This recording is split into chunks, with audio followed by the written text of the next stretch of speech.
Welcome back to news and views. ఇక సాక్షి దినపత్రికలో ఏ అంశాలు ప్రధాన అంశాలుగా నిలిచాయి ఒకసారి మెయిన్ హెడ్లైన్స్ చూద్దాం. అయితే శాసనసభలో సీఎం రేవంత్ కేటీఆర్ మధ్య మాటల తూటాలు అంటూ ప్రధాన హెడ్డింగ్ తోటి డి అంటే డి అంటూ మరో ప్రధాన వార్తను మనం చూడవచ్చు.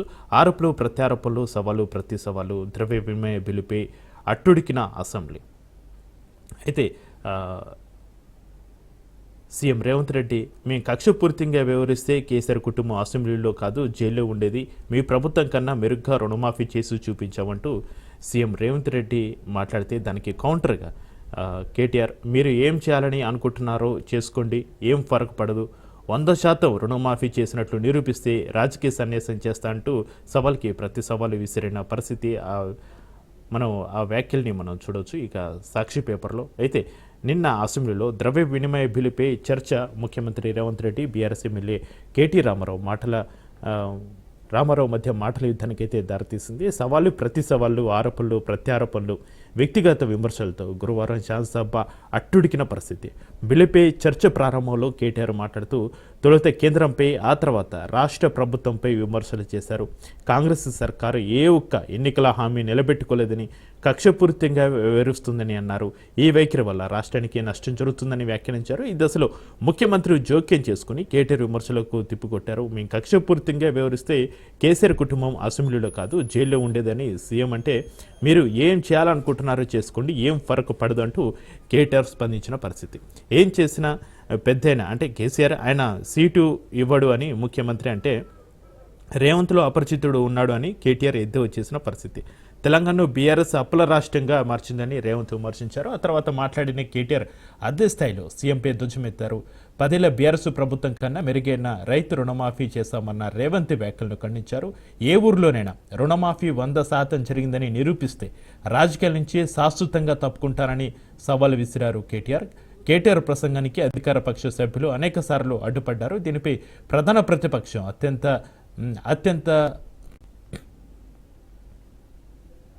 దీనిపైన ప్రధాన ప్రతిపక్షం కూడా అత్యంతంగా ప్రభావవంతమైన విమర్శలు అయితే చేశారు. ఇరుపక్షాల మధ్య వాగ్వాదం జరిగింది. కేటీఆర్, సీఎం పరస్పర వ్యక్తిగత రాజకీయ విమర్శలతో సభ వేడెక్కింది.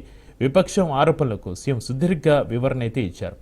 కళ్ళల్లో నిప్పులు పోసుకుంటున్నారంటూ రేవంత్ రెడ్డి, తమ సంక్షేమ పథకాలు అమలవుతున్న దశలో ప్రతిపక్షాలు కళ్ళలో నిప్పులు పోసుకుంటున్నారంటూ రేవంత్ రెడ్డి వ్యాఖ్యానించిన వ్యాఖ్యలను కూడా మనం చూడొచ్చు. రైతుల 1 లక్షలోపు పంట రుణాలు మాఫీ చేస్తామని చెప్పిన బీఆర్ఎస్ ప్రభుత్వం 4 ఏళ్లలో 16,143 కోట్లే మాఫీ చేసింది. మొదటి 5 ఏళ్లలో వడ్డీ తీసివేస్తే జరిగిన రుణమాఫీ 13,514 కోట్లు మాత్రమే. రెండోసారి 4 ఏళ్లలో ₹1 కూడా చేయలేదు అంటూ రేవంత్ రెడ్డి వ్యాఖ్యలను కూడా మనం సాక్షి దినపత్రికలో ప్రధాన వార్తగా మనం చూడొచ్చు.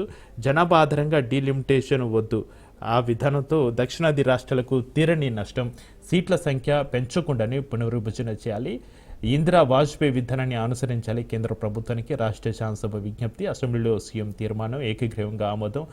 తెలంగాణ, ఏపీలో అసెంబ్లీ సీట్లు ఎందుకు పెంచారంటూ ముఖ్యమంత్రి రేవంత్ రెడ్డి ఆగ్రహం వ్యక్తం చేసిన పరిస్థితి. ఇక అపరిమితులు మించి అప్పులు, అనుమతులు లేని ఖర్చులు అనే ప్రధాన హెడ్లైన్ తోటి మరో వార్తను చూడవచ్చు.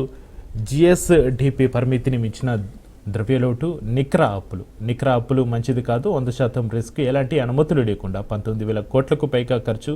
జిఎస్డిపి వృద్ధికి తగినట్టు మూలధన వ్యయం జరగలేదు. ఏడాదిలో 145 రోజులు ఓడి 176 రోజులు వెస్ట్ అండ్ మీన్స్కు 2023-24 ఆర్థిక సంవత్సరం రాబడులు, ఖర్చులపై కాగ్ నివేదిక. అసెంబ్లీ ముందుంచిన డిప్యూటీ సీఎం బట్టి విక్రమార్క అంటూ మరో ప్రధాన వార్తను కూడా మనం సాక్షిలో చూడవచ్చు. ఎఫ్ఆర్పిఎం పరిమితులు మించి అప్పులు, అనుమతులు లేకుండానే ఖర్చులతో 2023-24 ఆర్థిక సంవత్సరం ముగిసిందని controller and auditor general CAG నివేదిక అభిప్రాయపడింది.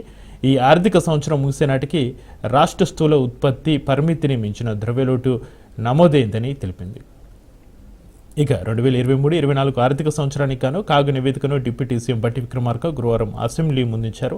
రాష్ట్ర ఖజానాకు రెవెన్యూ రాబడులు, సొంత పనుల ఆదాయం, ఖర్చులు, కేంద్ర ప్రయోజిత పథకాలకు కేంద్ర రాష్ట్ర ప్రభుత్వాలు చేస్తున్న ఖర్చులు, ఖజానా నిర్వహణ, కేంద్రం నుంచి అందిన ఆర్థిక సాయం, అప్పులు చెల్లింపులు, పలు ప్రభుత్వ పనులకు చేసిన ఖర్చులు, మూలధన వ్యయం జరిగిన తీరు, శాఖల వారీగా పలు పద్ధతుల కింద జరిగిన ఖర్చులు, అందుకు తగిన రాబడుల వివరాలను కూడా నివేదిక వెల్లడించింది. ఇక నివేదికలోని ముఖ్యాంశాలను కూడా మనం సాక్షి దినపత్రికలో ప్రధాన వార్తగా మెయిన్ ఎడిషన్లో మనం చూడొచ్చు. అయితే సాక్షిలో మరో టారిఫ్ బాంబు, తమ దేశంలోకి దిగుమతి అయ్యే అన్ని రకాల కార్లపైన సుంకాలను 25% పెంచేస్తూ ట్రంప్ నిర్ణయం అంటూ ఒక వార్త. మరో వార్త, పుతిన్ త్వరలోనే చనిపోతారు, రష్యా అధ్యక్షుడు పుతిన్ తొందరలోనే చనిపోతారంటూ ఉక్రెయిన్ అధ్యక్షుడు జెలెన్స్కీ సంచలన ప్రకటన చేశారంటూ మరో వార్తను చూడొచ్చు. 30న నాగ్పూర్కు ప్రధాని మోడీ 30న నాగ్పూర్లో పర్యటించనున్నారు. అలాగే ఏప్రిల్ 6న పంబన్ రైల్వే వంతెనను ప్రారంభించనున్నారు. వీసా అపాయింట్మెంట్స్ రద్దు, భారత్లో 2000 వీసా అపాయింట్మెంట్లను అమెరికా ఎంబసీ రద్దు చేసింది. చట్ట వ్యతిరేకంగా వీటిని బుక్ చేశారని పేర్కొంది. దీనికి సంబంధించిన వార్తను కూడా మనం సాక్షి పేపర్లో చూడొచ్చు. అయితే దేవదుల నీటి విడుదల, దేవనపేటలోని పంప్ హౌస్ నుంచి ధర్మసాగర్ రిజర్వాయర్లోకి మంత్రులు నీటిని విడుదల చేశారు. వరుస మరమ్మతును పూర్తి చేసిన అనంతరం గురువారం తెల్లవారుజామున ట్రయల్ రన్ సక్సెస్ అయింది. మంత్రులు ఉత్తమ్ పొంగులేటి మోటార్లు ఆన్ చేసిన వార్తను కూడా మనం ఇక్కడ చూడొచ్చు. ఇక భవనం కూలిన ఘటనలో ఒకరు మృతి. భద్రాద్రి కొత్తగూడెం జిల్లాలో బహుళ అంతస్తుల భవనం కుప్పకూలిన ఘటనలో విషాదం చోటు చేసుకుంది. సిద్ధరాల నుంచి బయటపడిన ఒక కార్మికుడు ఆసుపత్రికి తరలించిన కాసేపటికి మృతి చెందిన పరిస్థితి. అయితే భద్రాద్రి కొత్తగూడెం జిల్లాలో విషాదానికి సంబంధించిన వార్తను కూడా మనం చూడొచ్చు. ఇక సిట్లోకి సజ్జనారని ఒక ప్రధాన హెడ్లైన్ తోటి మరో వార్తను చూడొచ్చు. బెట్టింగ్ యాప్స్ వ్యవహారాలపై ప్రత్యేక దర్యాప్తు బృందాన్ని ఏర్పాటు చేసినట్టుగా ప్రభుత్వం ప్రకటించిన విషయం తెలిసిందే. ఇందులో సీనియర్ ఐపీఎస్ అధికారి ఆర్టీసీ ఎండీ సజ్జనార్ సైతం కీలక పాత్ర పోషించనున్నట్లుగా తెలుస్తోంది. మళ్ళీ కడావర్ డాక్స్తో ఎస్ఎల్బీసీ సొరంగంలో గల్లంతైన వారి జాడ తెలుసుకునేందుకు గురువారం మరోసారి కడవర్ డాక్స్ను తీసుకెళ్లి ప్రమాద స్థలంలో గాలింపు చర్యలు చేపట్టారు. కాగా ప్రమాదం చోటు చేసుకున్న ప్రాంతంలో నిమిషానికి 3900 లీటర్ల నీరు ఊరుతున్న పరిస్థితి అంటూ మరో వార్తని మనం చూడొచ్చు. అయితే మక్కకు మద్దతేది, మొక్కజొన్నకు కనీస మద్దతు ధర క్వింటాకు 2225 అంటూ మరో వార్తను ప్రధాన హెడ్డింగ్ లైన్ తోటి చూడొచ్చు. చాలా ప్రాంతాల్లో 2000కు కాస్త ఎక్కువగా చెల్లిస్తున్న వ్యాపారులు, రైతుల ఆందోళనతో రంగులోకి ప్రభుత్వం ఉగాది నుంచి మార్కెట్ ఫెడ్ ద్వారా కొనుగోలుకు నిర్ణయం అంటూ ఈ వార్తను చూడొచ్చు. ఆసియా కుబ్బరుడు మళ్ళీ అంబానీయే. 8.6 లక్షల కోట్ల సంపదతో నెంబర్ 1, 8.4 లక్షల కోట్లతో రెండో స్థానంలో గౌతమ్ అదానీ. దేశంలో 284 మంది బిలియనీర్లు, ఉమ్మడి సంపద 98 లక్షల కోట్లు, దేశ జీడీపీలో 1/3 వీరిదే అంటూ మరో ప్రధాన వార్తను కూడా చూడొచ్చు.